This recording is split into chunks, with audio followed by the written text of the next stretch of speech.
What's going on, everybody? Welcome back to the DFS Dose YouTube channel. I'm Ben Hauver, joined as always by Joey Carrion. Interesting week 13 slate. Things just got shaken up a little bit this evening.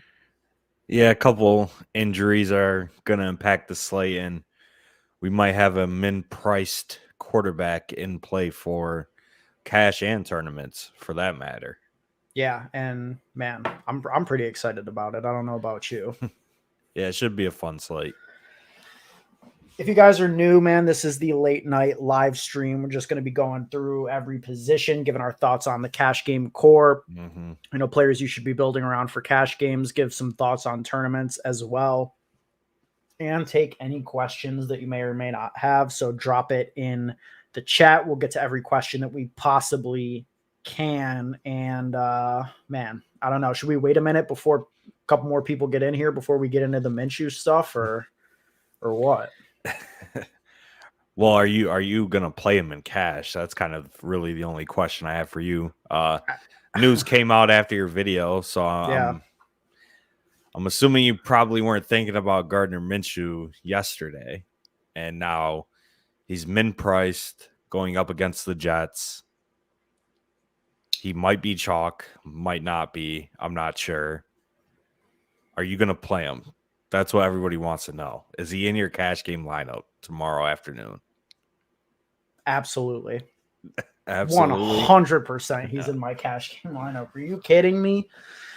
Yeah, no, I'm definitely going to play Minshew. I don't know about you. I mean, I know on the podcast we kind of like discussed it because, I mean, it's been a weird week, I guess, with the progression of the Jalen Hurts stuff because on Wednesday when we recorded the podcast, it was like he seemed truly questionable. And then by Thursday, it was like, oh, Hurts is probably fine. Like he's going to be good. And then all of a sudden on Saturday, things took a pretty sharp turn. And now he's, there were some reporters who said he was out. Adam Schefter kind of disputed the report and said that there's a chance he plays. Like they're going to, see what happens pregame tomorrow. But looks pretty grim for Jalen Hurts' chances to play. I think, obviously if Hurts does play, I think, the concerns are too grand to even consider him for cash at this point. But Minshew to me at 4K, there's worse backup quarterbacks in the league. I'll start there. I mean, I would play almost any quarterback, I think, at min price going up against the Jets. And Minshew's not as bad as some of these other guys. He also has a rushing factor to his game. I mean, there's a 22 game sample size of Minshew as an NFL starter, and he averaged 4.27 attempts per game, throughout those 22 games. So, I mean, if you're going to get between 3 and 5 rush attempts and at 4K, you don't need that much. And it helps that there's no real clear-cut smash plays at the quarterback position this week. Like, I think a lot of people will probably play Brady, but when you can save 3,200 to go down to Minshew, I think that you absolutely do that. Yeah, Minshew is looking like he's the cash game quarterback for sure. Especially, we just got this comment. So is Kupp and Taylor locks and cash now? I mean, we'll get to that when we discuss running back and receiver, but there's a lot of spots that we could pay up to this week for some great players like these two guys mentioned. So taking the savings at quarterback definitely looks very appealing right now. And like you said, he has kind of a little bit of a rushing floor, obviously not as high as Jalen Hurts, but if you can get an extra 1.5, 2 points on the ground from Minshew, you'll take it. And really, if you look at his game log, he's been like a solid 17 to 20 point producer in his 22 games or whatever that he started. He only had 3 games last year with under 18 fantasy points out of 9 games total. So 6 games he went above 18 fantasy points. And it's pretty much kind of the same ratio if you look back at 2019 as well. So at 4K, I think you probably play him, especially against the Jets. They're the they're the 5th worst pass defense in terms of DVOA. They're like 5th worst in terms of passing yards allowed per game. And it's obviously a fantastic spot. So if you get your 15 points, that doesn't even kill you. Yeah. The way you bust your lineup at 4K is if he gets like 1 point. And I think that the fact that this news came out early enough that, You know, I mean, we're talking about it right now. Everybody's going to be talking about it in the morning. Like people have a lot of time to adjust to this. So he's going to be chalk. He's going to be, I mean, yeah, he's absolutely going to be chalk. Like, I mean, I'm looking at an ownership projection right now that has him under 10%. There's no shot. I'll just say that right now. I mean, he's going to, I would say 15 in tournaments, 20 in tournaments. And I mean, he's got to be over 50 in cash. No. Yeah. I think he's probably 40 to 50% in cash. I don't think he gets over that. And then for GPPs, I think 15% sounds right.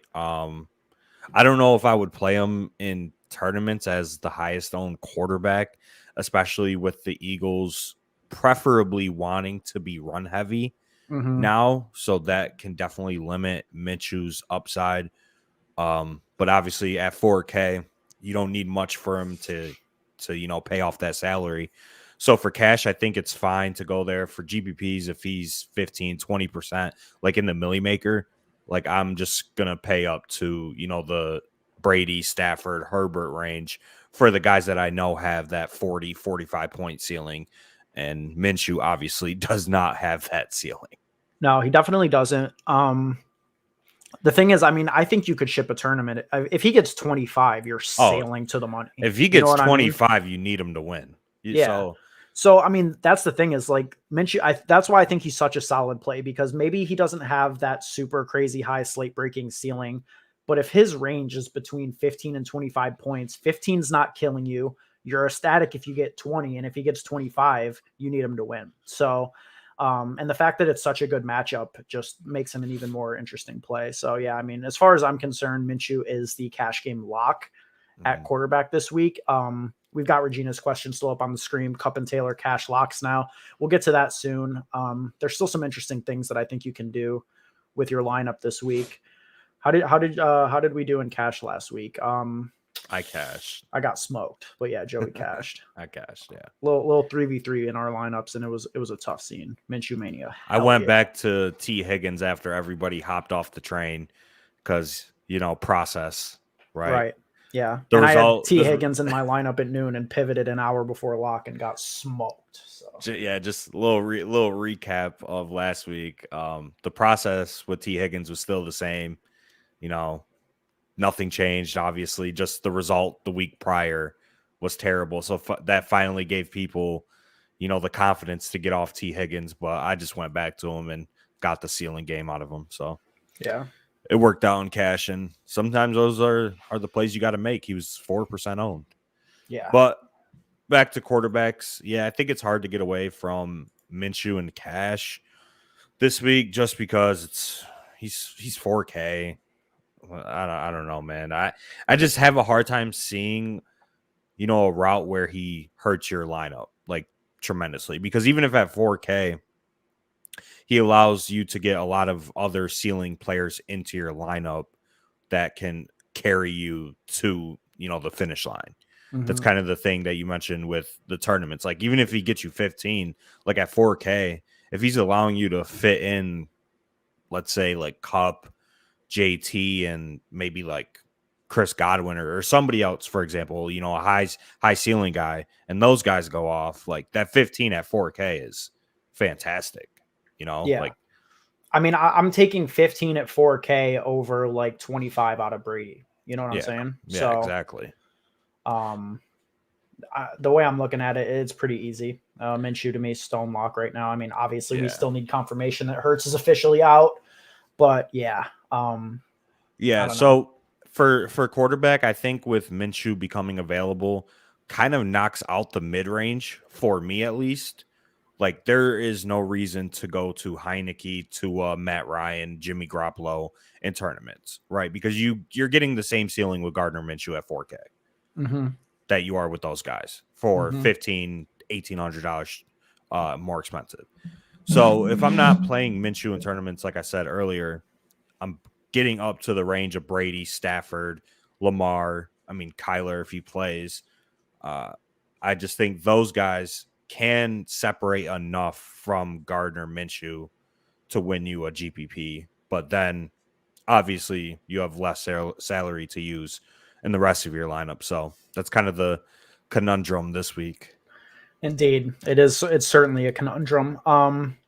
But I definitely agree with your point there, and it makes a lot of sense. Like, there's just absolutely no reason. I know a lot of people were gonna, consider Heineke or Derek Carr or whatever in that, 5 to 6K range. I'm good on all that. It's either going to be Minshew or paying up.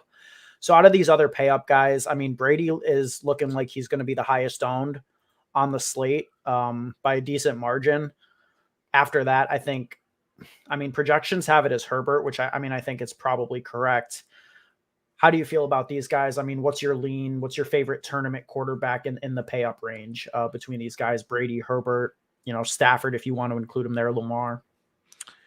I mean, I think honestly, any of these guys are good if Minshew is going to be the highest owned quarterback. I think right now I would prefer Stafford if he's going to come in between 5 to 8% ownership. Obviously, we know his stacking partners. It's a pretty condensed offense in LA. The ceiling is supremely high with Stafford and Kupp and Van Jefferson and OBJ and, include Tyler Higbee in there as well. So I definitely love Stafford this week in GPPs as, a pivot off of Tom Brady, who might be a little chalky, a pivot off of Herbert, who might have a little bit of ownership in a fantastic spot against this Jacksonville Jaguars pass defense, which is 4th worst in terms of DVOA. And I just think this is a clear-cut, get right spot for the Rams offense at home, coming off of this losing streak. What are they at? Like a 3-game losing streak right now. Like this has the makings of just a Rams obliteration of the Jaguars game. It does. It's a get right spot for sure with, the Rams struggling in recent weeks. I think that, Stafford, even if he's still dealing with a couple of his injuries, could easily just completely smash. And we even saw it last week. Like if you scroll all the way up, he put up 27 points in a game where he wasn't healthy and wasn't really looking the best. So, I mean, this is a far easier matchup. It's at home. I think that they can completely impose their will against Jacksonville in this spot. We don't know the Darrell Henderson status yet. That's kind of like the one big piece of news that we don't have. If he's out, it probably means a pass happier approach. We'll talk about the Sony Michel stuff soon, but yeah, Stafford to me is a phenomenal play this week. They have the 2nd highest total on the slate, and you're going to get him at right now it's looking like he's going to be a third of the ownership of Brady for $100 more. So I love that in tournaments. Yeah, I definitely think that the Bucks and Falcons game is better from a GPP perspective. I think the total is a little bit higher, right? It is in that game. And yes, the Falcons have the highest team, or not the Falcons, the Bucks have the highest team total on the slate. So I think Brady is like probably the best tournament play on the board. But I mean, right now the Bucks and the Rams are tied for the highest team totals on the slate at 28.25. Or no, excuse me. 30.5 for the Bucks, 30.25 for the Rams. So a slight difference there. And you're getting, like you said, a third of the ownership with Stafford. Yeah. How do you feel about, have your thoughts changed at all regarding this Cincinnati LA game? Because this was a game that I thought when we recorded the podcast was kind of going to be like the GPP game that everybody had a lot of interest in. But it's looking like it's going to be a contrarian game, which makes it, even more interesting to me personally, because a lot of these guys are going to go overlooked. I don't think Jamar Chase has a lot of ownership. Joe Mixon is going to get lost in the shuffle with all these other great running back plays. Mike Williams, people are fed up with him. Keenan Allen's too expensive to be chalk. Like, there are a ton of plays in this game that have high ceilings that I'm really interested in. And both of the quarterbacks, neither of their ownerships will get out of control either. Yeah, I think this is one of the better games to target for tournaments this week. You get the Chargers, who are the third highest offense in terms of pass rate over expectation on the season. And the Bengals have trended to be more run heavy. And I think that's kind of what they have found that has worked for them, is feeding Joe Mixon and Joe Burrow just doing enough while the defense plays solid. But in this game, especially if the Chargers can get out to a lead, I could definitely see this game getting sped up. And if you play Justin Herbert with like Mike Williams and or Joe Burrow with Jamar Chase, the way those receivers are getting there is probably by those long touchdowns, right? And those long touchdowns obviously speed up the game. More plays projected if that happens. So I think just in terms of salary, ownership, and projection right now, this is probably my favorite game to target. But this could easily be like a 21-17 game as well. Oh, yeah. Especially if the Bengals get out to a lead. And we've seen the Chargers be inconsistent on offense all season. Yep. And for that was kind of the concern I had with Justin Herbert and Cash that I talked about, is just like, I mean, the Bengals defense has been playing pretty decently this year, and there's definitely paths to failure in this game. No doubt about it. So, but that's okay, because we can embrace that risk in tournaments, which is really the only spot that we're going to be targeting this game. None of the players in this game are, guys that we're considering for cash. So I'm not worried about the volatility there. If I had to pick which quarterback I think will score the most points, it'd probably be Brady. Yeah. I think Brady's the safe bet, and, Stafford and Lamar are right up there too. I mean, How do you feel about Lamar Jackson this week? We haven't really talked about him. He's definitely a pay up to be contrarian type of play. Obviously, the ceiling is probably unmatched by any other player on this slate, but he's coming off of a stretch that he hasn't looked the best. Yeah, I don't really know what to do with Lamar this week.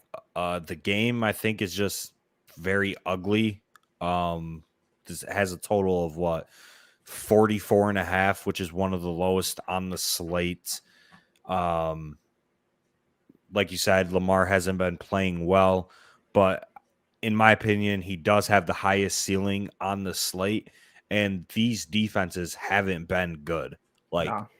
If you think the Ravens have a good defense, you should go look at the stats, because I mean, we've talked about it this whole season. They are low key a pass funnel. Yeah. The Ravens on D. Obviously, we're not playing Big Ben. And then Pittsburgh has been dealing with some injuries. They should get TJ Watt back, who passed 2 COVID tests in a row. So he should be back. I think Joe Hayden should be back in this game as well. So the Steelers are getting a little bit healthier on defense and getting some players back, but they still haven't, been great at all. They're bottom 10 in terms of pass DVOA. So it's a good spot for Lamar Jackson, and it's a good spot for the Ravens pass catchers as well. Just kind of hard to get there this week with Brady cheaper, Stafford, Herbert, and then you got Gardner Minshew at 4K. But like you said, definitely a pay up to be contrarian type of pick right there. That about covers, all the guys that I have any interest in at quarterback. Do you? Anybody else you want to hit on? I mean, I guess this mid-range is kind of interesting, because you get Heineke in a good spot against Las Vegas. You get Derek Carr against Washington. You get Carson Wentz against Houston. So there are some quarterbacks in this range that I don't mind. I just think the ceiling is very similar to Gardner Minshew. But then again, the Jets and Eagles game has the third lowest total on the slate. Not third. The Dolphins and Giants have a 39.5 total. You have any interest in Mike Glennon? Maybe that's the pivot at the bottom of the player pool. No, thanks. I'm good on Mike G there. No, thank you. Dude, pivot off of Gardner Minshew chalk at the Stone Min. Nobody's going to play Mike Glennon, and you could stack them. Yeah, and you get some leverage off the chalkiest defense on the slate in Miami too. Yeah, that's one for the game theory bros out there. I'm not going to be making that play myself. I mean, if you're spending real U.S. American dollars on Gardner Minshew, you'd be better off just sending it to me on PayPal. I'll use it for good. I promise. You mean Mike Glennon? Yeah, Glennon. Let's talk about the running back position. And Jared says too many choices at running back for cash this week. Yeah, that's the problem.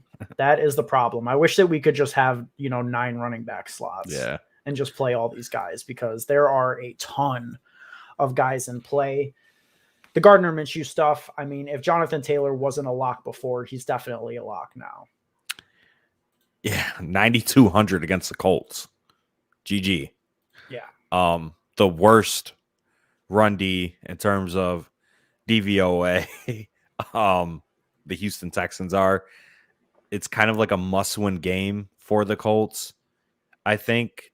Especially with them, they're like 6-6 right now. They have their bye coming up. So they definitely need to beat Houston. Houston is giving up the second most rushing yards allowed per game, only behind the Chargers. They're giving up over 4 catches to opposing running backs. So obviously a eruption spot for JT, and it's hard to get away from him. So it's kind of like before the Gardner Minshew news, we were pretty much deciding between, are we going to play JT or Cup, because they're very similar in salary. Now with Gardner Minshew, it looks like you can just jam all these guys in and move on from there. That's the question, man. I still don't know if I'd want to play Cup. It's I don't know. We'll talk about it at receiver, but I think JT is a stone cold lock. Obviously, the conversation that we have to have is that Alexander Mattison is, you're getting a nice juicy discount to go down to Mattison, who's in a clear-cut smash spot at 7,600, and you really can't play both. So I don't know. I mean, how do you compare these two players? Mattison has had a ton of success in these spots where Dalvin Cook is out, almost a better role than Dalvin Cook, because with Cook out, they just give Mattison the entire workload, whereas when Cook is in, they sprinkle Mattison in a little bit. So, Mattison is almost like Dalvin Cook plus. I mean, yeah, you're definitely losing some talent, but I'll take the opportunity boost that you get when Mattison has the full workload. And you can see right here on the screen, we already had a game where they went up against Detroit. It wasn't even a game where the Vikings put up a ton of points. It was 19 points scored by the Vikings, and Alexander Mattison still dropped 30 points on DraftKings, had a massive workload. And in the 2 games that Dalvin Cook missed this season, Mattison was averaging 7.5 targets per game, which is just absolutely phenomenal. So, I mean, in any other week, I think Mattison would be a clear-cut lock, but because of some of the value and because of Jonathan Taylor, I don't know, he's just hard to play in cash, as great of a play as he is. Mattison is one of the best plays on the board, but all of the best plays this week are at the running back position. So with his salary being at 7,600, obviously like 1,600 more than Eli Mitchell, 1,900 more than Antonio Gibson, and then some other running backs that we're going to talk about here in a couple of minutes. It's hard to get there. I think there is a build where you can play Mattison, JT, and Cup. It gets a little bit thin, but you can do it, and I would never fault anybody for going that route. But I do think that the value that we have this week really doesn't make it necessary to play both JT and Mattison. But I honestly think that both of these guys are going to be 2 of the lower owned running backs from all these great running back plays, because from the 6K and below range, there's about 6 guys in play, I think. Yeah. Let's talk about it. I mean, the Antonio Gibson question, I guess. I mean, there was a quote earlier on Friday, I think, that Wendell Smallwood could potentially sort of, fit into the JD McKissic role. He did get activated to the active roster today. Do you have any concerns with that, or are we just disregarding that statement and going full throttle on Antonio Gibson at 5,700? Yeah, I'm not worried about Wendell Smallwood in 2021. So Antonio Gibson, 5,700, no JD McKissic. After the Washington bye, as you can see right here, they had a bye in week 9. Feels like they've kind of made like a concerted effort to get Antonio Gibson more touches. Obviously, he's coming off of a 36 touch game on Monday Night Football. So it's kind of a short week for the Washington skill players, and they're traveling across the country to go play in Las Vegas. So who knows if that affects him, but he's projecting as the best running back play on the board. He's probably going to see a lot of receiving work, and at 5,700, I mean, you just play him in cash and move on. In tournaments, though, I think you can get away from him for sure. I think you can get away from any player on the board in tournaments this week. There's so much salary flexibility that you can really do whatever you want in tournaments, which is awesome. I love it. Just a sort of a general note about this slate. I think that in the way that I'm going to be playing my lineups, I'm going to be spreading out my exposure to more lineups because I just want to have a chance to, get weird and be different and spread my bankroll across more lineups than I usually do. So I'll probably play larger volume of smaller buy-in tournaments compared to just a couple of lineups and bigger stuff like I usually do. So many interesting builds, and I want to, get some exposure to all of them. So just a note on how I'm going to be playing this slate. The other guys in this range, besides Antonio Gibson, that are going to be highly popular are Eli Mitchell and James Conner. I don't know how you feel comparing these two guys. Mitchell's $100 more. Mitchell is my lean. I'll just say that. I don't know. How do you feel about these two players, Mitchell and James Conner? Yeah, I think Mitchell is just a better player than James Conner at this point. I think he's more explosive. I think that if Kyler is out once again and he's a game time decision, that would make it, clear cut Mitchell. If Kyler's in, I think it's close, but I would still lean Mitchell for $100 more. The Seahawks have the worst run defense in the NFL. They're giving up over 31 DraftKings points to opposing running backs, which is second worst in the league, giving up over 100 yards on the ground. And you take out Debo, who has been used as a running back over the last 2 weeks. So you take out those 6 or 7 touches and the rushing touchdowns he scored. And you put in JaMycal Hasty, who's coming back from his injury.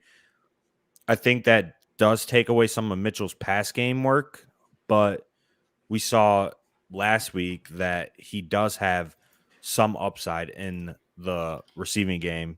6 targets, 5 targets in week 9. I think there is some volatility, but the game script should work in favor of the Niners. I think the Seahawks are just so bad right now, and Mitchell is a great play in my opinion. So if I'm for cash,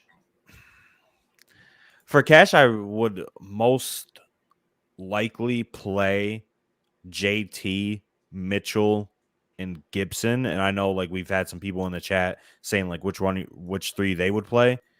For me, I think it's Eli, Gibson, and JT as my 3 running backs this week. Stamp it. I'm right there with you. Those are my 3 favorite plays as well. The thing with James Conner is just that there are a lot of mouths to feed in that Arizona offense, even though he is the only running back. And I definitely expect them to have, or for him to dominate the goal line. But this game has the second lowest total on the slate. And the Cardinals team total is dropping. It was at 27 on Wednesday. It's at 25 right now. So I don't know. I'm not crazy about James Conner this week. I know that he's, you could consider him in most weeks, but I think the strength of Gibson and Mitchell kind of reduce my interest in him. And then, Jamaal Williams is the other guy that we have to talk about at 5,400. I talked about it in my cash video. The thing that I think separates that separates the other guys from Jamaal Williams is the touch upside. I just don't see a scenario where Jamaal Williams is really ever getting, even 25 touches, I think, is outside of his range, where it's all almost the expectation for Gibson and Mitchell in this spot. What is Jamaal Williams capping out at? 15 attempts and 5 to 6 targets? His most realistic outcome is probably, what we saw last week, 15 attempts, 5 targets. I think that's probably in his range. And you were just showing it on the screen as well. The team total is god awful. So low for the Lions. So the scoring opportunity is low. I think that they are going to work in Jamar Jefferson a decent bit. I don't know. Jamaal Williams would be a great play on almost any other slate, but not on the week 13 DraftKings slate where the running back is about as deep as it's ever been. Yeah, I think these 3 guys right here will get in a little bit. Jamar Jefferson and this guy cannot pronounce his name, but I think they'll take combined. They'll definitely take some snaps away from Jamal Williams, and he's 5,400. So it's not like he's 4K or 4,300 like Sony Michel. Like he's in the same range as Gibson, as Mitchell, as Connor, as David Montgomery, who's the same or who's $200 more. And then you can even go up a little bit. Saquon, James Robinson, if he goes, like I'd rather have all of those guys personally. Yep. I think a lot of it for me is just the team. Lions, obviously, terrible offense, low touchdown upside. He does have pass catching upside, but I think Mitchell has a little bit. Gibson definitely does. I think Saquon definitely does, and so does like Gaskin and David Montgomery. So I think there's really no reason to play Jamal Williams in cash, and it's hard to go there in tournaments as well. And somebody just commented in the chat, Miles Sanders. Yeah, I think Miles Sanders is one of the better leverage plays now on the entire slate. Yeah, I wanted to ask you if you were going to be buying into the Miles Sanders flop lag because, he was kind of like the play that everybody got on last week. Obviously disappointed, only put up 7.4 points on DraftKings. I mean, he hasn't put up more than 10 in 4 straight games. He hasn't had a great spot or really a great showing, I should say, all year. But now with Minshew developing his chalk, all these other running backs going to be carrying a ton of ownership. Sanders is looking like a phenomenal leverage play. It's a great spot. The Jets run defense is up there with the Seahawks as the worst in the league. And yeah, I mean, I'm interested in Sanders this week. I really am. Yeah, no, Sanders, I think, is going to be in the Millie winner this week. Think so? Is it so? Yeah. He's going to be in your lineup 100% because you're winning the Millie, right? Yeah, he's definitely going to be in my Millie Maker lineup, especially if this ownership projection is correct, which they have him at about between 5 to 10%, and that makes sense with all of the running backs that we have in this range. But 5,200, I think that you have to talk about Jordan Howard not being out or now being out. You have to talk about Boston Scott, who didn't practice all week. I think he is going to play, but didn't practice. He's dealing with a non-COVID illness. Then you take Jalen Hurts's, potential rushing touchdown vultures out of there. You take his rushing attempts out of there, which is like 7 to 10 per game. And I think all of that can go to Miles Sanders in this spot. And then you look at the Jets, who are giving up 35 DraftKings points to opposing running backs and 7 catches per game to opposing running backs. I think it's the perfect storm for a Miles Sanders breakout week at lower ownership and leverage off of Gardner Minshew, who's going to be one of the highest owned quarterbacks on the slate. Like, it doesn't get much easier than playing Miles Sanders. Even if it doesn't work out, like, he checks every single box, I think. Yeah, and the one aspect of this play that I haven't heard anybody say is that with Minshew at the starting quarterback position, I think that Miles Sanders actually does have some pass catching upside that he didn't have with Jalen Hurts, because obviously, in a lot of those scenarios, Hurts, instead of dumping off, is going to keep the ball and run for the first down. I think that Gardner Minshew will be highly likely to try and dump it off to Miles Sanders. And Sanders is an accomplished pass catching running back. We've seen it in the past. We know it's within his skill set, and he's an explosive pass catcher too. So I think that, this could be like by a mile, Miles Sanders' best game of the entire season. So gotta love him at 5,200. It's the perfect storm. Yeah, I 100% agree that Miles Sanders is one of the best leverage plays on the slate. We could talk about the Rams situation here, because it's the kind of it's the thing that's still up in the air. Yeah, Sanders will find a way to disappoint everybody. Yeah, probably. I mean, probably, but gotta make the play just from a theory perspective. So, does your theory that Sony Michel is just asset football remain, and that even if Darrell Henderson is out, we're not really going to be in on him?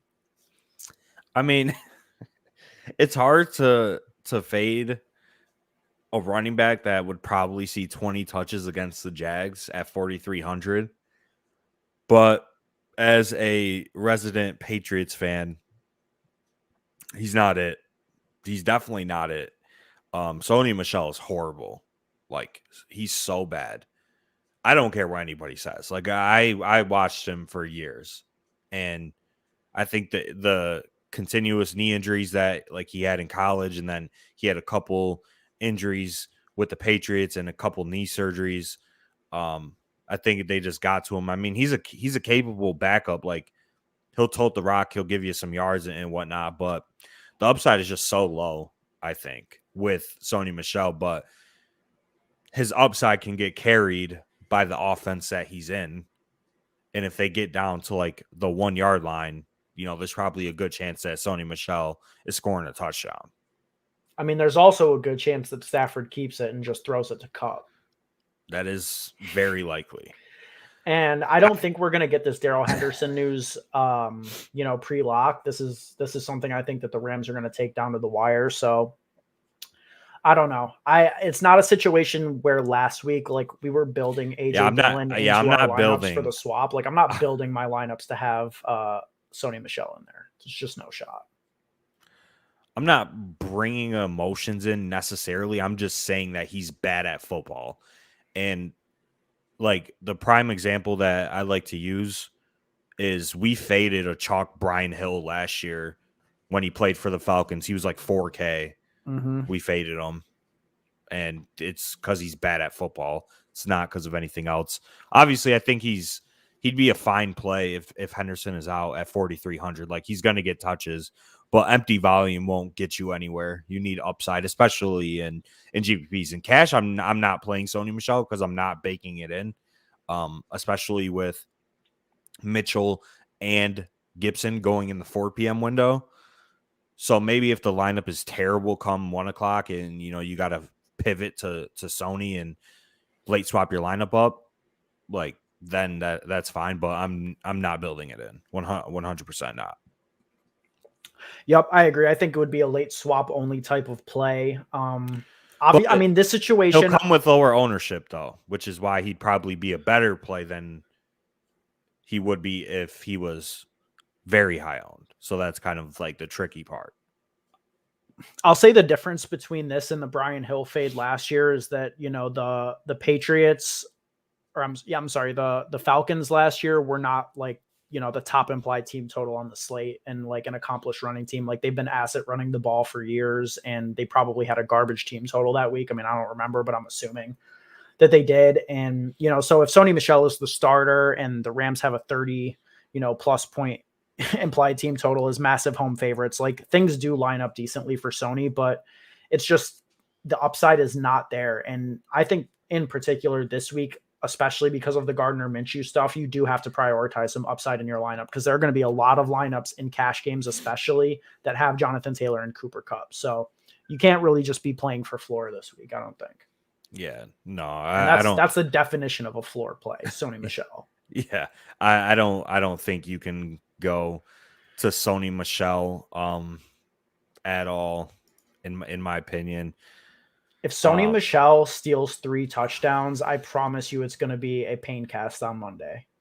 It's just going to be horrible. Yeah. I don't see that happening at all. I would retire from DFS if that happens. I swear to God. Like, I would literally bet my life that Sony Michel does not score 3 touchdowns tomorrow. Like, Sony Michel gets 2 touchdowns and puts up under 20 points on DK. Like, I'm sorry. Sony Michel is not a good football player. Like, he's not a good running back. Just point blank period. So I'd be willing to bet against it. This week's Fournette, if Sony Michel puts up 45 points, I will send you $100.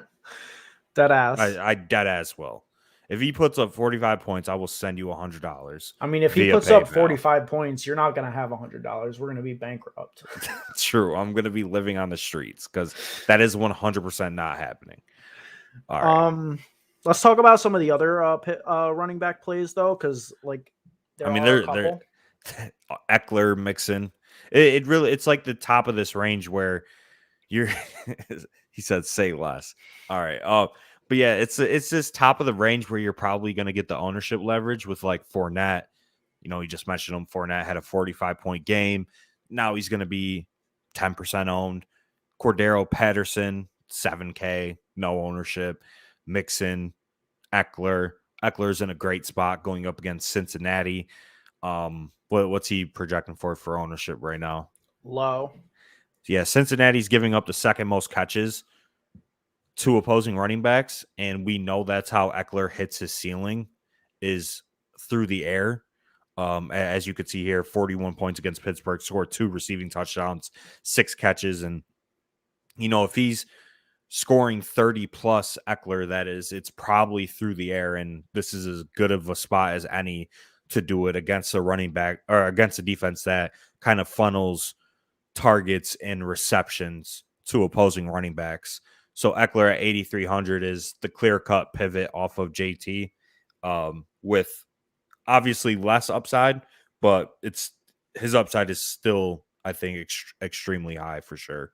Yeah, I mean, Eckler has 2 games this year with 3+ touchdowns. So, like, he deserves to be the second highest price running back on the slate. And the fact that he is going to come in, if Jonathan Taylor is like 25% and Eckler's like 5%, that decision should make itself for you in tournaments. And Joe Mixon, same thing. I think Mixon carries more ownership than Austin Eckler for sure, but he's still looking like he's going to be outside of like the top 10 in terms of ownership this week, which is crazy because it's such a good spot. I mean, the Chargers are a complete run funnel right now. We've seen it week in and week out. And, you could just look at Joe Mixon's touches over the past couple of games. Like, they are feeding this man the rock. And just a lot of volatility in the receiving game, as you could see here. Chris Evans is out for whatever that's worth. I know he hasn't been playing that much, but he is. Okay, I didn't see that. So I guess maybe that helps him a little bit, but P. Ryan, I think, comes in on some passing downs. But I guess it really just depends on game script. In these games where the Bengals are just dusting their opponent, he's probably not getting any catches, right? So I guess that's really all that means with like his catches. He's going to factor into the passing game, and he's been one of the best running backs in the NFL this year. I can't hate on the man. I've been a notorious Joe Mixon hater, but cannot hate on him. He's won several people $1 million this season. Yeah. I mean, Mixon has highest scoring player on the slate potential. I think Mixon is like the single-handedly the most like profitable guy this year in DFS in terms of ownership and winning people $1 million. I think he's been in the Millie Maker winning lineup like 4 times. No bullshit. And I haven't played him once. Moneybag Mixon. New nickname, Moneybag Mixon. I swear to I would bet on it. Like, yeah, I swear, him or Cup. Yeah, true. But yeah, I mean, so I'm really interested in playing Joe Mixon this week. Eckler is a great play. Mattison is a great play. So, I mean, for all these reasons, I think I don't know. How do you feel about a Jonathan Taylor fade in tournaments? I think fading any player 9K above is probably good, especially at high ownership, because you can get, ownership leverage just by fading those guys, and then you get the salary relief that can increase the overall ceiling with the rest of your lineup, especially if you go to, some higher upside receivers that are going to be lower owned, which we'll talk about here in a couple, or, if you pivot to Eckler, Mixon, Mattison, all these guys, I think, have pretty high ceilings this week. Yeah. And it's like, how many times is JT going to put up 40 plus? Probably once or twice a year. And he's already done it one time. So, at 9,200, I think you could definitely get away from JT in tournaments. Yep, I agree. Let's talk about the wide receiver position, which is definitely where we're going to have the most decisions to make this week. Cooper Kupp. I don't know, man. So the thing that I'm battling right now is whether or not to really live in the mid-range in cash or to go up to Kupp and then punt off one of your spots. Because like what it's looking like to me is like it's either going to be like a combo of like Cup, Godwin, Reynolds, or Parker maybe, or you could play 3 mid-range guys where you're playing like Deontay, Godwin, and then like one of Mooney or Ayuk. So I don't know. I think it's a really difficult choice right now. It's definitely the thing that I'm still struggling with. Yeah, I will say that the optimal right now, I think, would be to jam in Cup, JT, and then probably like Gibson and another running back would be the optimal, and then go like the DeVante Parker, and then we'll talk about tight end and defense. There's not much at defense this week, so we might have to pay up in cash a little bit. So I don't know. I think this is a Cup smash week, man. I really do. I'm very high on this Rams stack this week. Cup is really going to be the only player in this entire offense that comes with ownership. And I truly think that, while he's probably going to be the second or most owned receiver, that you could play him in tournaments, especially if you're pairing him with Stafford, who's going to come with low ownership. And then you can make it a double with Tyler Higbee or Van Jefferson or Odell Beckham, who are all going to come with no ownership. I think it's a smash spot for this Rams offense, man. I think you play Cup in JT and cash, and you move on from there. You jam as many studs in as you can and make it work. It's definitely the optimal. The 2v2 that I was playing with pre-show was like Cup Reynolds versus like I want to say it was like Mooney and Deontay, I think, and the Cup side projected for about like 2 points higher. So the projections are going to tell you to go with Cup. I mean, I don't know, man. It's hard because you can fit some decent ceiling into your lineup at each of the 3 wide receiver positions with Deontay, Godwin, and say Darnell Mooney or Brandon Ayuk. Like all of those guys have good ceilings where I don't think that the punt options do, whether you're going to Visca or DeVante Parker or Josh Reynolds. I mean, how do you feel about all of these punt guys? Because I think that with Minshew as a lock, with Foster Moreau as a lock, I mean, are we punting off at a wide receiver spot too? Like how much floor are we willing to embrace in our lineup this week? I mean, that's like a third of your lineup is punts. Yeah, but it's like Foster Moreau, like, yes, he technically is a punt. We'll talk about it. But you're basically getting Darren Waller at 2,700. Like I don't really think that's a floor or a bad play. Yeah. Like obviously he's not Darren Waller. Don't take it literal, but you're getting like a similar athletic pass catching tight end in an offense that uses the tight end with Moreau. So he's 2,700 stone lock. Then you're getting Gardner Minshew, a starting quarterback that has shown in his young career that he can put up fantasy points with bad offenses, the Jags. Now he gets Devontae Smith, Dallas Goedert, Miles Sanders, a good Eagles O-line, which has the best O-line versus D-line mismatch, by the way. I think he could put up 15. So are you really, like, embracing a lot of risk with those guys? I don't think so. Moreau and Minshew, less so. Moreau especially. But, like, I mean, look at the chat. Reynolds could literally get you 0. Yeah, absolutely. Yeah, no. I know that we say he's the de facto Lions wide receiver 1, but, like, I mean, dude, the Lions could put up 7 points, and, like, Reynolds could finish, like, 3-30, and, like, I would not be shocked. Parker smash spot.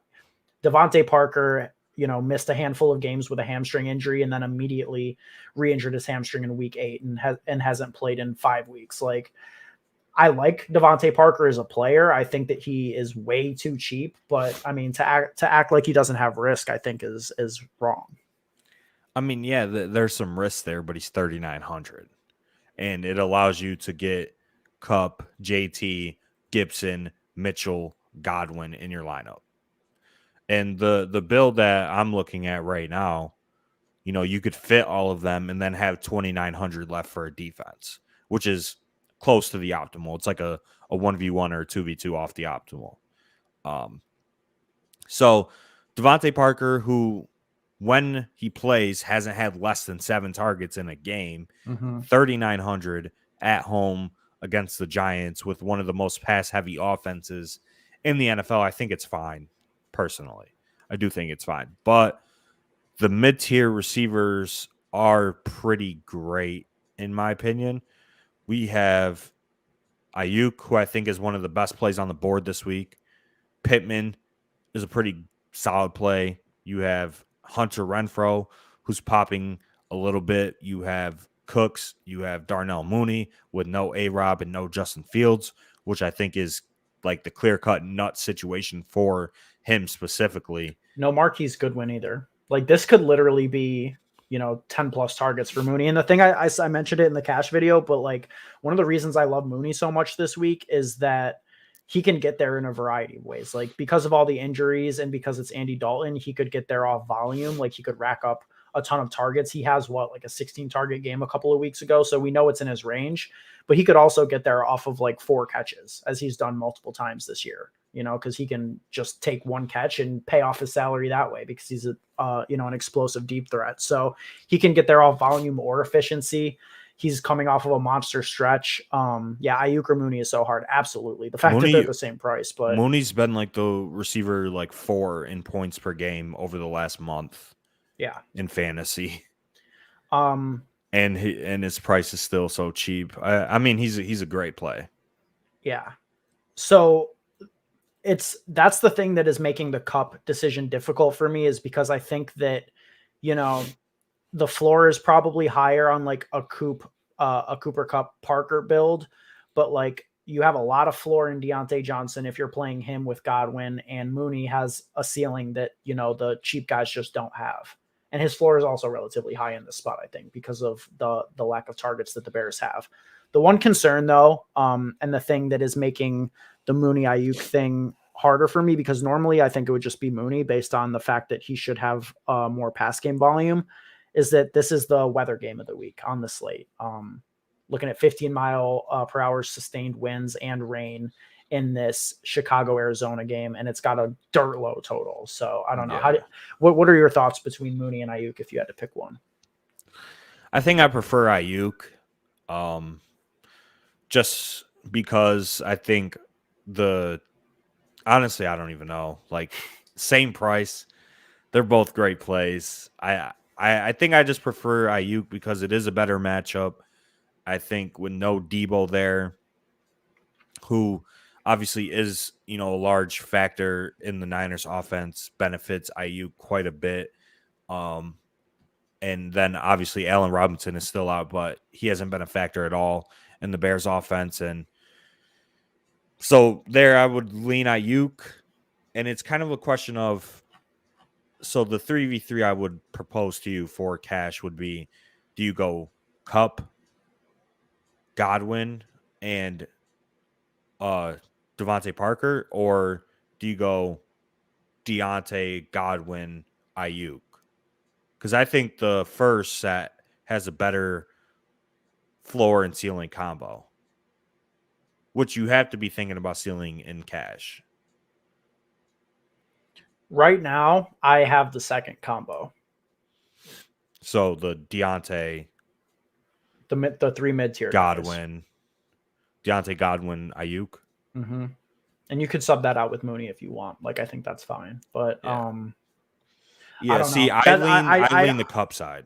Yeah. Right, I lean the Kupp side for that 3v3. I think the Kupp side is going to be more popular. I think that the Minshew thing is going to put a lot of people on JT Kupp, and the thought of fading Kupp at elevated ownership and cash makes me like sick to my stomach. So I might just eat the Kupp chalk. I will say this is a Kupp 30+ point game. Yeah. Odell's a little banged up. Darrell Henderson, I would probably assume, is not going to play if I had to just make a prediction right now. Kupp, 10+ targets against the Jags at home. One of the highest team totals on the slate, and you could still play Godwin, who is on one of the highest team totals on the slate as well. And then you just kind of have to punt it off with DeVante Parker, who has shown that he's an alpha, when he's healthy.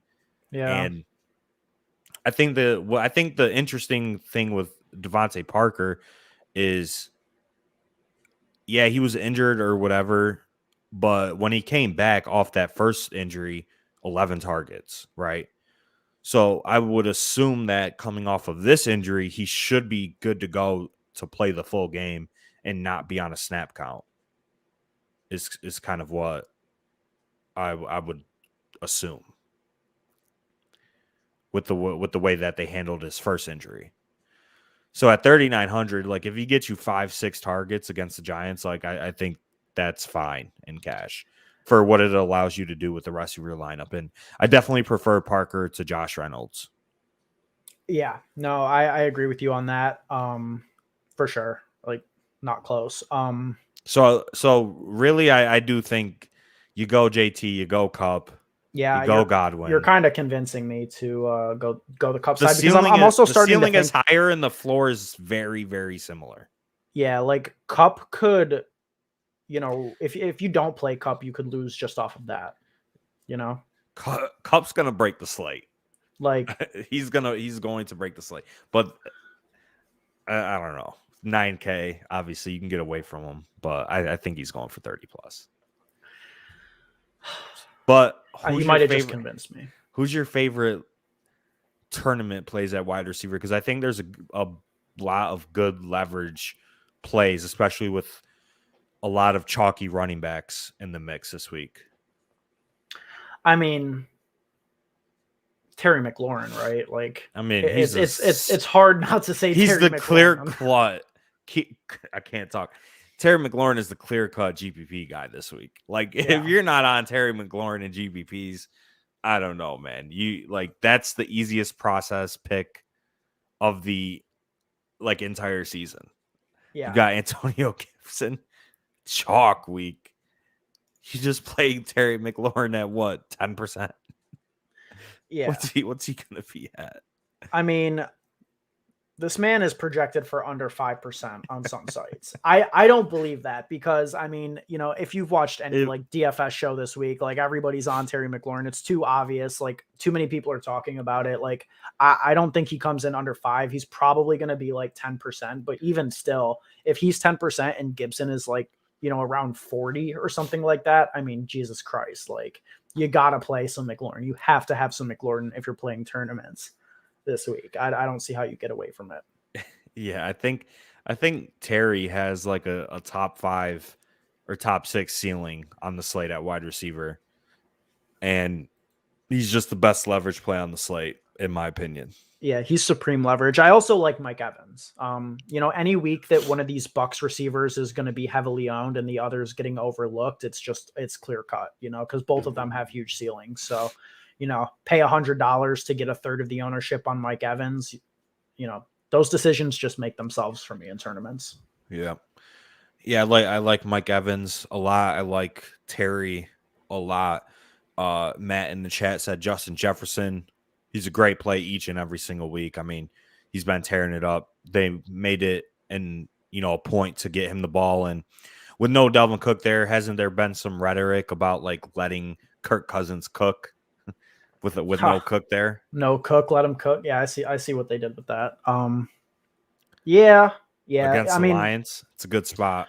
It's definitely a good spot. It's just like, I don't know, second division game. He's so expensive. He's 8,200. Like, I mean, it's a good play. Like, don't get me wrong, it's a good play. But I think I would rather save some salary and play McLaurin or just play Cooper Kupp probably. And I mean, like Jamar Chase has one of the highest ceilings on the slate, and he's 1,200 less, and he's gonna have no ownership on him either. So, yeah, we talked about it earlier, but like with Jamar Chase, the way that he gets there is through those deep, long touchdowns, which he hasn't had for a month now. He's been in kind of a slump, so I think there's some regression due for Jamar Chase. And if he scores a long touchdown, the game's getting sped up, and the bringbacks for this game in terms of the Chargers are, some of the highest ceiling players on the slate in Keenan, Mike Will, and Austin Ekeler. Mm-hmm. So I definitely like targeting this game. It makes for a great mini stack or game stack game, and there's a lot of high ceiling pieces that you can get at low ownership. So I definitely love Jamar Chase. I think Terry McLaurin would be my favorite in the top range. Yeah. And then in the mid range, I think Van Jefferson and OBJ are interesting as part of Stafford stacks, especially Van Jefferson, who's 5,300. Obviously, big playability with him, low ownership, leverage off of some of these chalky receivers in this range. I love Van Jefferson this weekend. I love the Ram stack this week. I think the Ram stack wins the Millie, to be honest. So you're calling the Ram stack. You're calling Miles Sanders. I like the way that lineup sounds. To be honest with you, Yep, I really do. Trying to think. I mean, that's just about everybody that I'm interested in at wide receiver. I think that you like the Seahawks guys. No. Just flat out no. Absolutely not. No interest in DK or T-Lock. What about D-Hop? Yeah, D-Hop for sure. I mean, the fact that he's priced at 6,200 in a plus matchup should be healthy in this spot. They've given him a ton of time off. Kyler Murray should be back in this game. I mean, I guess the fact that it's like a weather game and the Cardinals total is dropping, like it's not a clear-cut smash spot, but that's why he's going to be under 5% owned. And I mean, you're just talking about a top 5 wide receiver in the NFL at 6,200 with no ownership. So it's kind of like a don't overthink it situation. It makes sense in tournaments, but it's not like a smash spot. I'm not going to have a huge stance on him, but I will at least have a couple of, Hopkins lineups, maybe correlate it with the Darnell Mooney, like a little 2-piece mini. But other than that, I mean, I don't really want to play the Seattle guys. I've heard some people talk up Chase Claypool. I don't know, man. It's just hard to play anybody that's attached to Big Ben and his noodle arm right now. Yeah, I would agree with that. But what do we think? What's Pittman's ownership going to be? Because he makes sense as a good leverage play. Like if it is for some reason a pass happy approach and not, a JT smash spot, it's probably a good Pittman game. Pittman had like the most air yards in the NFL last week, just didn't get there. I mean, obviously had 10 targets, only finished with 4 for 53 and no touchdowns. Just real quick, check his ownership. I know he's like going to be like borderline. Yeah. Like, so, I mean, he's going to be like 15% owned, which is, it's okay, but he's not sneaky, you're not sneaking it by anybody. So he's like a middling play to me. Yeah. I would agree with that. Do you have any, GPP winners at wide receiver that you want to tout? Not really. I mean, we kind of talked about it. The guys that I like the most are Jamar Chase and Terry McLaurin. Scary Terry. I'm addicted to playing Mike Williams in tournaments, and I'm going to do it again this week. But I mean, yeah, he'll get you a nice 7 points. Absolutely, yeah. Yep. All right, brutal. Tight end. I'm not bringing it back against the Rams. I think that you can bring it back with O'Shaughnessy, now that we're talking at tight end. I mean, I think he makes sense as a good pivot off of the obvious Foster Moreau chalk. Should come with a lot less ownership. Both of them are late games, so you can make that swap if you have to. And, I mean, O'Shaughnessy's like, he's dirt cheap. So he could get there as a bring back, but I don't want to play like LaVisca really. I mean, yeah, how I would approach that situation if I'm stacking the Rams, I'm not bringing it back. But if I need to get off Moreau, I would pivot to O'Shaughnessy in the late window for 100 cheaper. So I'm building in Moreau as, my tight end and then making the pivot off of him if I need to. But 2,700 Foster Moreau doesn't get much easier than this in cash. Like, these are the weeks that we love. Like a clear-cut stone punt at the tight end position, 200 above the minimum. Gonna play like 95% of the snaps. Gonna probably see 6 to 7 targets. Don't overthink it. Like, he's gonna be 70% owning cash.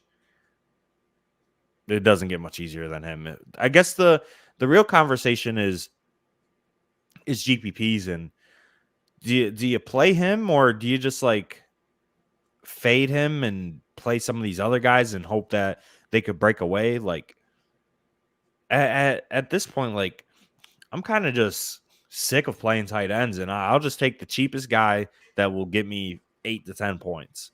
I don't care about the ownership. I'm leaning towards playing heavy Moreau in tournaments. Like I might lock him in. I don't know. Because it's like you're not getting any leverage by going up to like a Higbee or LT if they only end up getting like 12 and Moreau gets like 9. Like you're just hurting your lineup.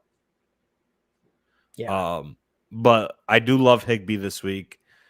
I said that on the podcast too. I think this is a Tyler Higbee blow up week. I love Logan Thomas, and I love Goddard as well now with Minshew there. Think we could see more pass attempts from Minshew, and Goddard is, I think, like the number one option above DeVonte Smith in that offense. So yeah, I mean, I'm interested in both Goddard and DeVonte Smith. Like just as pieces. If you're going to be playing any Minshew in tournaments, it's just like I don't know. That game doesn't have too much appeal to me. I'm not opposed to playing Minshew as like just a cheap arbitrage to a different quarterback stack. Like, you could build a Ram stack without Stafford. And if Minshew like matches in points per dollar, you're probably in a good spot there. So, yeah. Don't have a lineup made yet because, I mean, I wait till Sunday, but, I mean, you could probably figure out who's in play. Yeah. I mean, we've got like locked 7 people. Dead ass. I mean, so yeah, anyways, I mean, Foster Moreau, I think that I'm going to be overweight the field in tournaments. What do you think his tournament ownership is going to be at? 40 in large field. And smaller field stuff, like 1,000 or less, he's probably like 50 plus. Yeah, I mean, it's just hard not to play him, especially with the way that tight ends have been scoring this season. Like the way you lose with Moreau is he scores, 0 to like 5 points or whatever, and a tight end blows up this week. But the thing is that, these guys are going to be like these other tight ends are going to be so low owned. Like, what are the chances that somebody has like the nuts with like a Mark Andrews lineup or like a George Kittle lineup? Like, I don't think it's great. Yeah. And I think Kittle is like the one interesting one because he is like direct leverage off of Ayuk and Eli Mitchell. So I'm somewhat interested in that, but like, God, he's like 5,900, dude. Like you have to pay up so much to get to George Kittle. And we just haven't seen the ceiling game from him in quite a long time. So it's hard to make that play in my opinion. See, like Kittle and Pitts and maybe Mark Andrews, they have like the ceilings of wide receivers, right? Like Kittle and Pitts have like the 30 plus point ceiling. It's just how many times is that realistically going to happen? Like, what's the probability of them scoring 30 plus and absolutely destroying your lineups? And it's like you're not even like you're getting obviously like 3-1 in terms of ownership on Kittle from Moreau, but he's still going to be a top 3 tight end in terms of ownership. So, would you rather play Kittle at 10% or at 5,900 or Moreau at 2,700, who's going to be 30 or 40% owned is kind of the question. Yeah. I'd probably play Moreau. Yeah. It's just so hard to pay up at tight end because we just haven't seen the ceiling games this year. And this dude like Travis Kelce hasn't been on the main slate in like a month. So yeah. I mean, the only one of these guys that we saw a couple Kyle Pitts ceilings games, and I know didn't Mark Andrews have like a 40 spot on that island game too? Yeah, Kyle Pitts was on an island game too in London. Yeah, against Miami. I'm not opposed to going with a little bit of Kyle Pitts if you're playing like a Brady stack. I think he's the interesting bring back just because it's like nobody's going to really be playing him at 5,600. But I mean, I don't know, man. It kind of feels like I'm going to just be living in the Moreau O'Shaughnessy range and maybe hope for the best. Yeah, just hope for the best. And like, I'm sort of interested in Higbee. Other than that, man, like all these guys are ass to me. Yeah, because it's like with Moreau, if he gets you 15 plus, stone smash. You need him to win. Yeah, you need him to win. If he gets you a 10, you're chilling. even if Kittle drops 18 or 20, at 2,700, I'd rather have the 10 or 11 point game than the 20 point game out of a 5,900 George Kittle. Yeah. So it is kind of hard for me to get out of this range of Moreau or O'Shaughnessy if you want to go there. And, even maybe a little bit higher with Logan Thomas, Tyler Higbee. I'm definitely going to play them some in GPPs because I think Logan Thomas is, another leverage play off of Antonio Gibson. And then Higbee could be leverage off of Kupp too. If you want to run a Stafford double with no Kupp, I think is definitely viable. And that's been winning GPPs this year. It has been the doubles with the cheap guys and fading the chalky, high-priced wide receiver in the offenses, like playing Josh Allen doubles with no Diggs, or Brady doubles and fading the highest owned receiver in that stack. And it's been winning this year, so I could definitely see running like a Stafford, OBJ, Van Jefferson stack, or Stafford, Van Jefferson, Tyler Higbee, and fade Kupp. But you could definitely include them in there as well. But that's the only way I'm going to play a different tight end is if I'm stacking the quarterback with, one of these guys, or they're just a great leverage play. Like Logan Thomas is fantastic leverage play this week off Antonio Gibson, and he's going to be like 5%. Yeah. The only other two guys that I have like any remote interest in lineups that I've made are the guys from the Cincinnati and Chargers game. Like CJ Uzomah's not in like, somebody who inspires a lot of like excitement from you, but he does have, 2 games with 2 touchdowns this year. He's had blow up games. You can play him in a Burrow double with Jamar Chase, and I think that that's pretty good. It's 3,200. You're only paying 500 to get up from Moreau, and same thing with Jared Cook, who's priced at I think 3,100. I want to say, and is going to go completely underlooked as well. So you could play him as like a double in your Herbert stuff. So if you're stacking up that game, I think there's some clear options because they're cheap enough that you're not really sacrificing a lot, but they probably get taken along with their quarterbacks if they're throwing multiple touchdown games. So, yeah, I think besides like Higbee, I think Logan Thomas would be my favorite. The Raiders are the worst tight end defense on the slate, followed by the Ravens with Freiermuth there at 4,200. Aren't the Eagles? Or the Eagles? Yeah, okay, excuse me. The Eagles are the worst, but there's no viable Jets tight end. You're not trying to play Ryan Griffin at 2,600 this week? So you got the Raiders, the Chargers, and the Ravens are the worst teams against tight ends, besides the Eagles on this slate. So that kind of puts into play Freiermuth, Logan Thomas, and Uzomah, who you just talked about. Yeah. So I think all of those guys are definitely viable in GPPs, but it's hard to get away from Moreau, especially with Washington being a pass funnel this season. Yep. Agreed. That's a lot of time on tight end, basically, to just say we're playing Foster Moreau. All right, defense.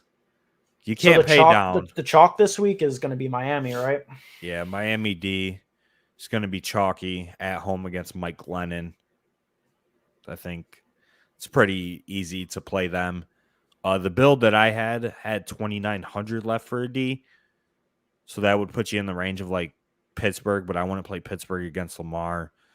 So you're looking at like the Raiders or the Bengals or the Giants or something like that. I mean, I would just pick one of these 3 and go with that. I don't know. Yeah. Like I want to play all the punt defenses are horrible this week. Like, yeah, you can't punt. No interest in really like any of them. Yeah, like I want to get up to Miami, but I think that you cannot do it in the Cooper Kupp build. You can definitely do it if you're going the 3 mid-tier wide receivers. Like the lineup I had before I kind of changed my mind on it was, one where you have Deontay, Godwin, Ayuk, and Dolphins D. So that does fit, but it's like if you play Cooper Kupp, which you probably should, you're probably not. Well, you can fit the Dolphins, so you could fit the Dolphins D in the build that Brady posted in the chat, where you pay down to Josh Reynolds over DeVante Parker. I would be more comfortable sacrificing at defense than I would by going down to Reynolds, I think. right? Yeah, I'd agree with that. I'd play Parker in a like 2800 D over Reynolds and Dolphins D. Yeah. I don't know. Defense is annoying. Dolphins obviously going to project the best, but at the end of the day, it's defense. So it's like I don't know. I'd probably just play whichever one fit the lineup. Which for that specific like 2v2, if you play Devontae Parker, you're going to be in this range of like Steelers, Bengals, Raiders, which the Raiders are, I think, projecting as the best out of the bunch, if I'm not mistaken. Raiders make the most sense to me just because, you know, like we talked about with Washington, it's an East Coast team traveling on a short week. They're 2,800. They have good pass rushers. Like, whatever. They're just playing them. Like, yeah, man. That's all I've got to say on defense. Yeah. All right. Build the perfect lineup. If you have any questions, anybody, you can get them in. But we'll build the Millie winner right here. All right, let's the perfect go. Lineup to me is the team that wins a Millie. Yeah, facts. Let's go with sort of the core that we were talking about, right? Where you go Stafford, the Ram stack with Miles Sanders as like our core here. All right. Do you want to play Cup? Yeah. All right.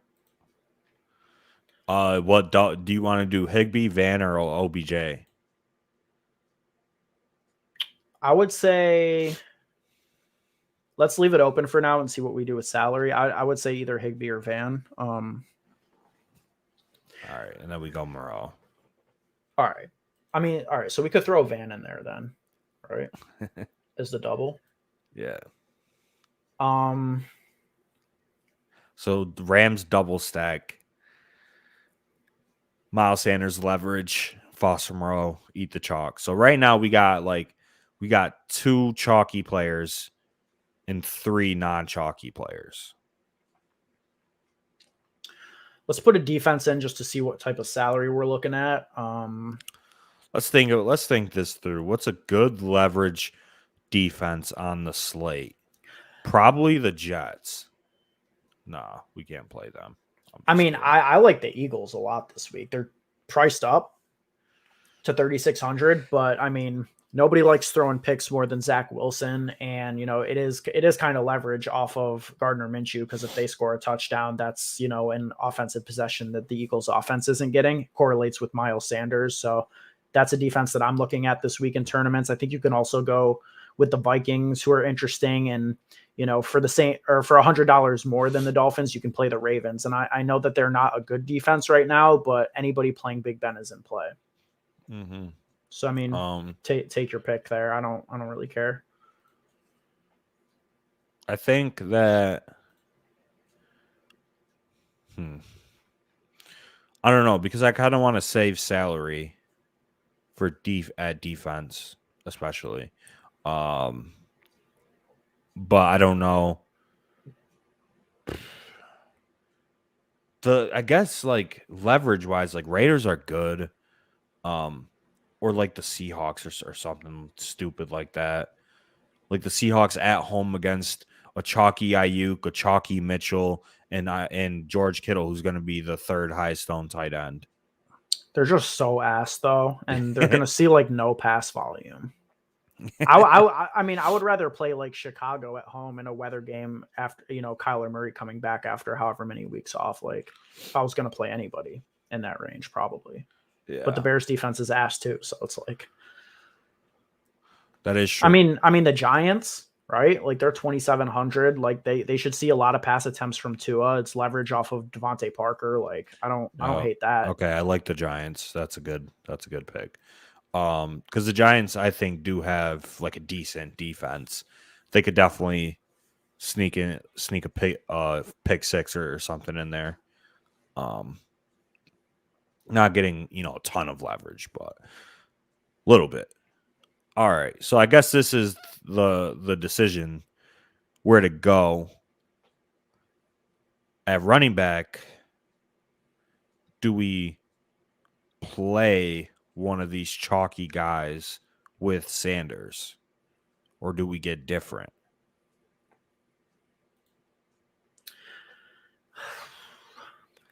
Because we could go like Mattison, who's going to be a little chalky, but not, top 5, top 6 running back in terms of ownership.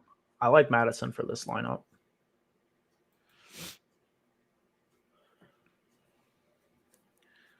Because we could get different at running back early, and if we hit, then we're, chilling.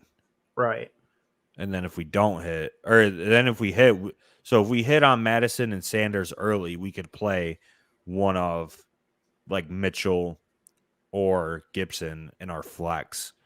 And if Sanders and Mattison don't hit, then you pivot off of Gibson to who's in that same range at wide receiver in the late window. I mean, Ayuk, OBJ for the triple. Claypool, yeah. Claypool.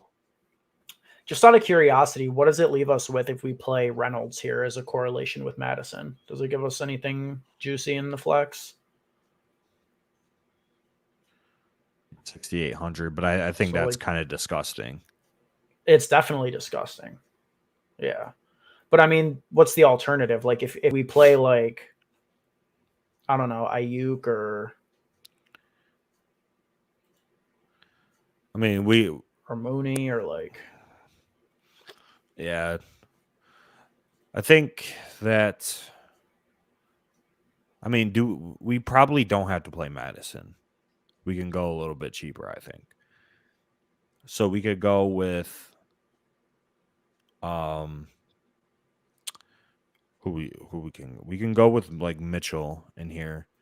And then if you want to get real crazy, you can correlate that with like a Tyler Lockett or somebody. If you want to get stupid. That's going to be low owned. Or we could just keep it. I think because Mitchell and Gibson have very similar ceilings to Madison for, I think Mitchell will be, right? Mitchell should be lower owned than Gibson. Yeah, right? He will be, yes. Yeah, it looks like a marginal difference. Well, we got to play Terry. Oh, yeah. And it leaves you with the LaVisca bring back in your. I hate the idea of playing LaVisca, but it fits kind of perfectly low key. Or we just get crazy and run Sony. Yeah, that doesn't have enough upside to win the Millie with Van and Cup in there, right? Yeah. Yeah, probably not. So we get the Terry and Moreau correlation and leverage off Gibson. We get the Stafford double with the bring back if we wanted to in LaVisca. Or we could just punt it off with Laquan Treadwell. Yeah. And go. That's disgusting. Yeah. You put Visca in there. I like that lineup, low key. Like I think that's a really solid lineup. And also, by the way, we didn't mention this at all. Like one of the easiest ways to get contrarian this week, like without doing anything at all, is to play 4 wide receivers because like everybody's playing 3 running backs this week in like every lineup. So you're immediately contrarian just by doing that. Yep. I don't like LaVisca, but it would make sense for this lineup. Or you can go with T.Y. Hilton, leverage off of JT, leverage off of Pittman, and the notorious Houston Texans killer. Yeah. I don't know. That's a leverage play right there. Put him in there. That's a Millie winning play right there. T.Y. Hilton tomorrow. That's the kind of disgusting play that we would never make, and that's why we've never won the Millie. True.